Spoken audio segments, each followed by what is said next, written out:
प्यारे विद्यार्थियों, स्वागत है आप सभी का आज की वीडियो में। आज की वीडियो अभाज्य गुणनखंड पर बनाई गई है।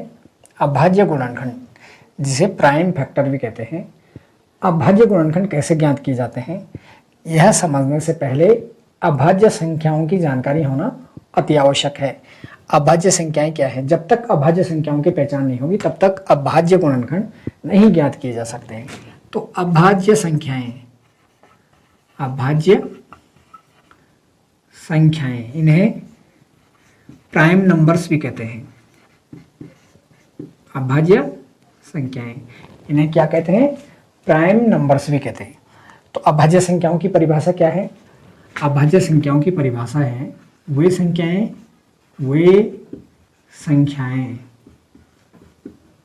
संख्याएं जो स्वयं और एक के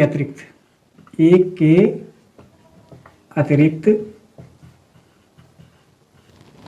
या अलावा किसी अन्य संख्या से विभाजित नहीं होते। किसी अन्य संख्या से विभाजित नहीं होती, विभाजित नहीं होती है। वे संख्याएं जो स्वयं और एक के अलावा किसी अन्य संख्या से विभाजित नहीं होती हैं, उसे क्या कहते हैं? अभाज्य संख्याएं कहते हैं।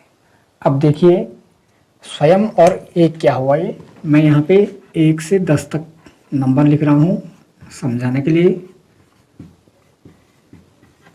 7, 8, 9 और 10। तो हम सबसे पहले 1 से 10 तक की संख्याओं में पहचान करेंगे कि कौन कौन सी अभाज्य संख्या है और कौन नहीं। तो यहाँ पे 1 तो अभाज्य संख्या नहीं हो सकती है। क्यों? यहाँ पे अभाज्य संख्या की 2 शर्त हैं। वही संख्या जो स्वयं से और एक के अलावा किसी अन्य संख्या से विभाजित नहीं, मीन्स स्वयं से और एक। यहाँ तो एक इस कंडीशंस को पूरा नहीं करता है, अर्थात एक क्या नहीं हो सकता है? अभाज्य संख्या नहीं हो सकता। वे संख्याएं जो स्वयं और एक के अलावा किसी अन्य संख्या से विभाजित नहीं होती। तो यहाँ पे 2 शर्त हैं, एक तो स्वयं उसी संख्या से और दूसरा एक से जिसमें भाग जाता है पूरी बार।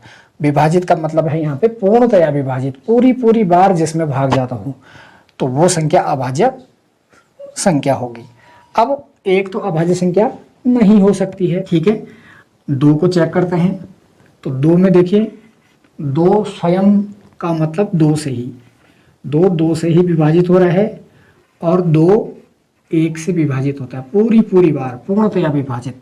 इसके अलावा किसी अन्य संख्या से 2 विभाजित नहीं होता है, इसलिए 2 क्या है? अभाज्य संख्या। 2 क्या है? अभाज्य संख्या। अब 2 कैसी अभाज्य संख्या है?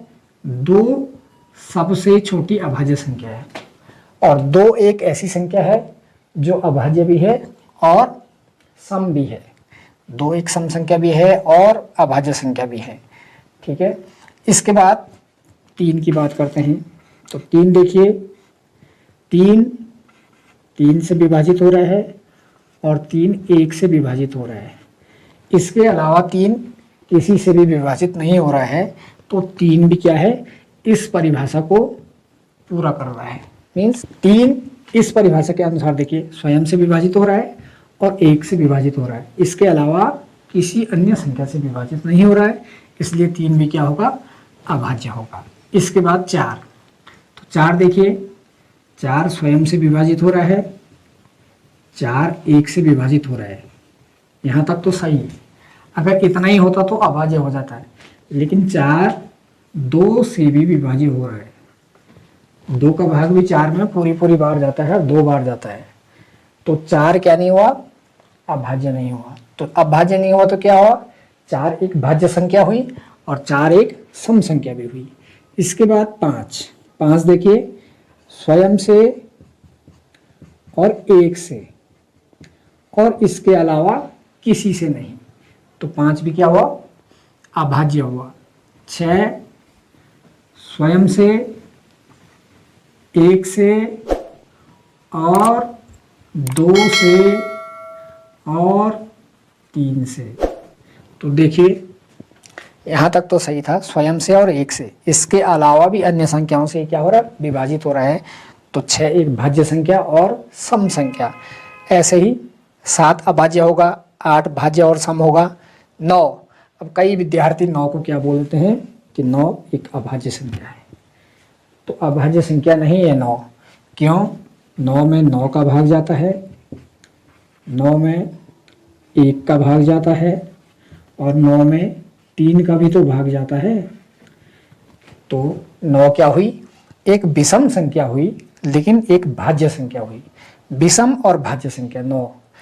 इसके बाद 10 एक सम संख्या और भाज्य संख्या, 11 अभाज्य, 13 अभाज्य, 15 भाज्य, 17 अभाज्य, 19, 23, 29, 31 अभाज्य संख्याओं की पहचान। क्योंकि अभाज्य गुणनखंड जो आएंगे उनका फैक्टर निकालते समय, गुणनखंड निकालते समय केवल अभाज्य संख्याओं से ही भाग देना है, भाज्य संख्या या विषम संख्या से नहीं, केवल अभाज्य संख्या से भाग देना है। इसलिए उसे अभाज्य गुणनखंड कहते हैं। जो गुणनखंड निकलेंगे वो सारे अभाज्य संख्याओं के निकलेंगे, तो इसलिए उसे क्या कहते हैं? अभाज्य गुणनखंड। तो अभाज्य गुणनखंड से पहले आप क्या समझ गए? अभाज्य संख्याएं समझ गए। यहाँ पे एक संख्या लिखी मैंने 570। इसके हमको अभाज्य गुणनखंड निकालना है। तो कैसे निकालेंगे? तो देखिए अभाज्य गुणनखंड कैसे ज्ञात किए जाते हैं, आज हमने यही सीखना है। तो सबसे पहले देखिए ये क्या है? एक सम संख्या है। क्यों है? इसका इकाई का अंक क्या है? 0 है। अब जिसका इकाई का अंक 0, 2, 4, 6, 8 होगा वो क्या होती है? सम संख्या होती है। अब इकाई का अंक 0 है, सम संख्या है, इसलिए हम सम संख्या से भाग देंगे और सबसे छोटी, और वो एक क्या है? अभाज्य संख्या भी है, तो वो क्या है? 2 है। क्योंकि सम संख्याओं की परिभाषा ही में क्या है? जो 2 से पूर्णतः विभाजित होती है, तो इसलिए हम 2 से भाग देंगे। कई विद्यार्थियों को यहाँ पे कंफ्यूज रहता है कि भाग किससे देंगे। तो देखिए सम संख्या होगी तो सीधे सीधे आपको सबसे छोटी अभाज्य संख्या जो सम भी है उससे भाग देना है। तो वो कौन सी है? 2। अब 2 से 570 को भाग देंगे तो ये देखो 2 दूने 4, 2 8 16, 2 5 10, 285। फिर अब देखिए यहाँ पे अब ये सम संख्या नहीं रही। अब सम संख्या नहीं रही तो किससे भाग देंगे?